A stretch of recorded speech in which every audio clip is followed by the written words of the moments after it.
poetry reading for everyone, and I'm going to be reading the introduction section to Milk and Honey by Rupi, and I really enjoy this book.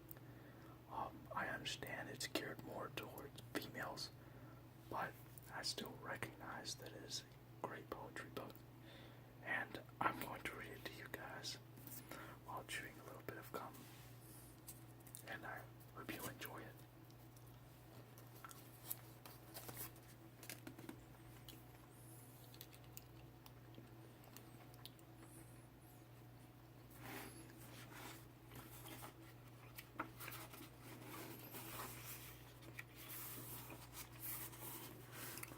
The hurting.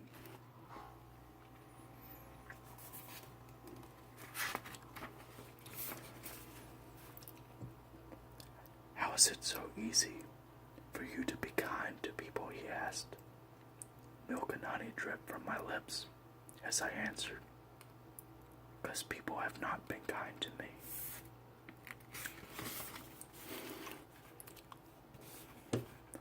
The first boy that kissed me held my shoulders down like the handlebars of the first bicycle he ever rode. I was 5. He had the smell of starvation on his lips when he picked me up from his father's feasting on his mother at 4 a.m. He was the first boy to teach me that my body was forgiving, and those that wanted that I should feel anything less than whole. And my God, did I feel as empty as his mother at 4:25 a.m. You have been taught your legs are a pit stop for men that need a place to rest, a vacant body empty enough for guests, but no one ever comes and is willing to stay.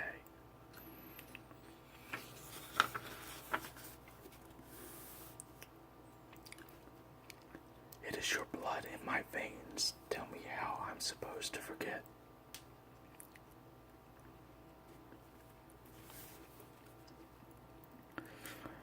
The therapist places the doll in front of you. It is the size of girls your uncles like touching. Point to where his hands were. You point to the spot between its legs, the one he fingered out of you like a confession. How are you feeling? You pull the lump in your throat out with your teeth and say, fine, numb really. Midweek sessions.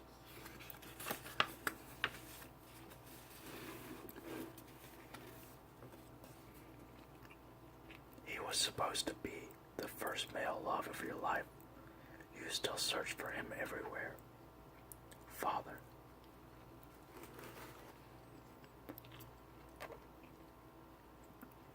You were so afraid of my voice. I decided to be afraid of it too.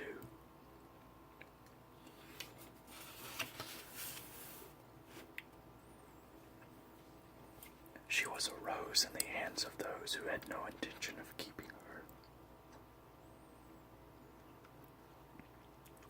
Every time you tell your daughter, you yell at her out of love. You teach her to confuse anger with kindness, which seems like a good idea until she grows up. To trust men who hurt her because they look so much like you. To fathers with daughters.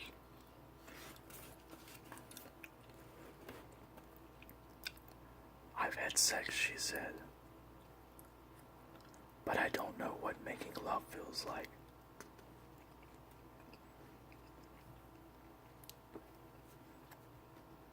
If I knew what safety looked like, I would have spent less time falling into arms that were not.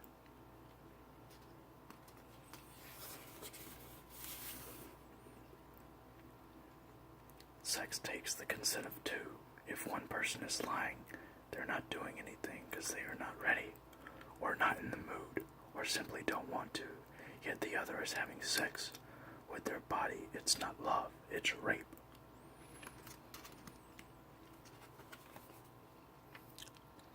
The idea that we are so capable of love, but still choose to be toxic.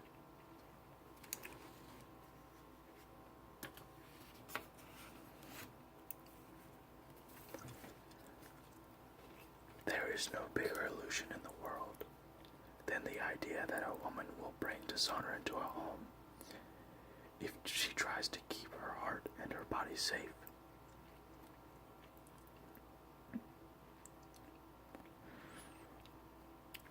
You pinned my legs to the ground with your feet and demanded I stand up.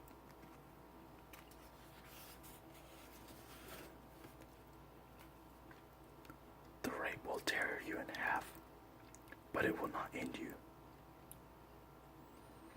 You have sadness living places. Sadness shouldn't live.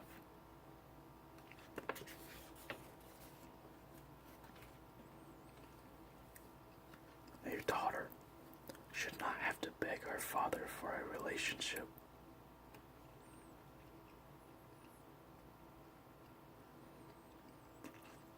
Trying to convince myself I am allowed to take up space is like writing with my left hand when I was born to use my right.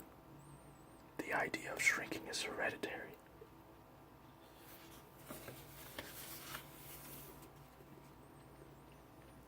You tell me to quiet down, because my opinions make me less beautiful. But I was not made with fire in my belly, so I could be put out. I was not made with a lightness on my tongue, so that I could be easy to swallow. I was made heavy, half blade and half silk, difficult to forget, and not easy for the mind to follow. He cuts her with his fingers, like he's scraping the inside of a cantaloupe clean.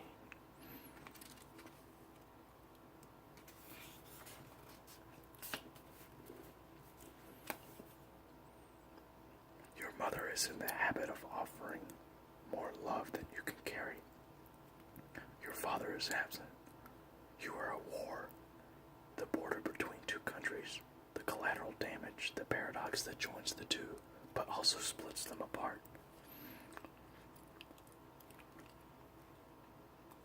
Emptying out of my mother's belly was my first act of disappearance. Learning to shrink for a family who likes their daughters invisible was the second. The art of being empty is simple. Believe them when they say you are nothing. Repeat it to yourself like a wish. I am nothing. I am nothing. I am nothing. So often, the only reason you know you're still alive is from the heaving of your chest. The art of being empty.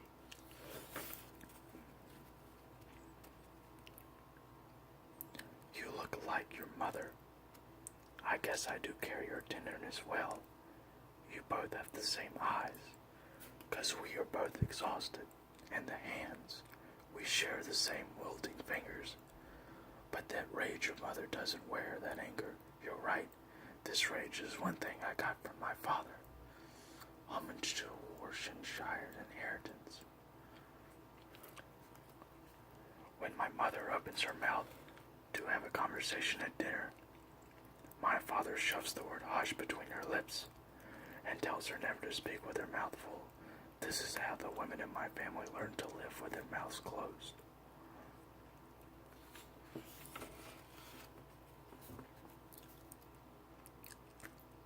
Our knees, pried open by cousins and uncles and men, our bodies touched by all the wrong people, that even in a bed full of safety, we are afraid. Father, you always call to say nothing in particular. You ask what I'm doing,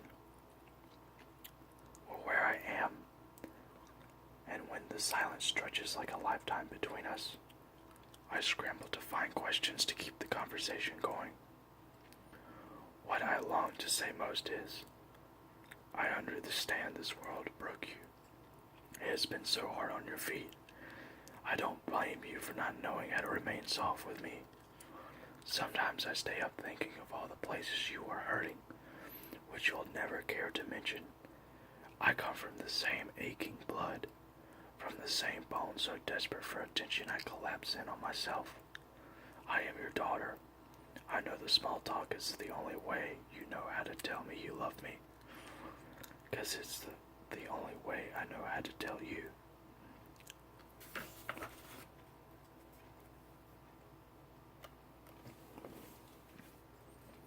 You plow into me with 2 fingers, and I am mostly shocked. It feels like rubber against an open wound. I do not like it. You begin pushing faster and faster, but I feel nothing. You search my face for your reaction, so I begin acting like the naked women in the videos you watch when you think no one's looking. I imitate their moans. Hollow and hungry, you ask if it feels good, and I say yes, so quickly it sounds rehearsed. But the acting you do not notice.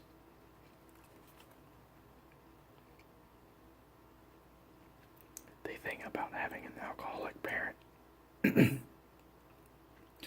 an alcoholic parent does not exist. Simply, an alcoholic who could not stay sober long enough to raise their kids.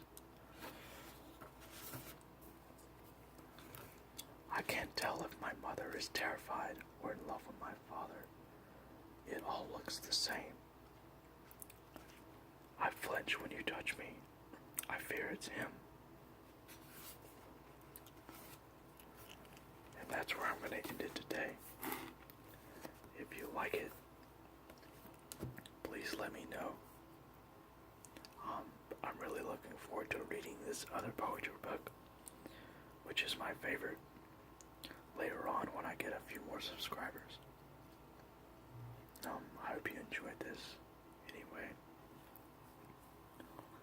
you have a great and restful night, and sweet dreams.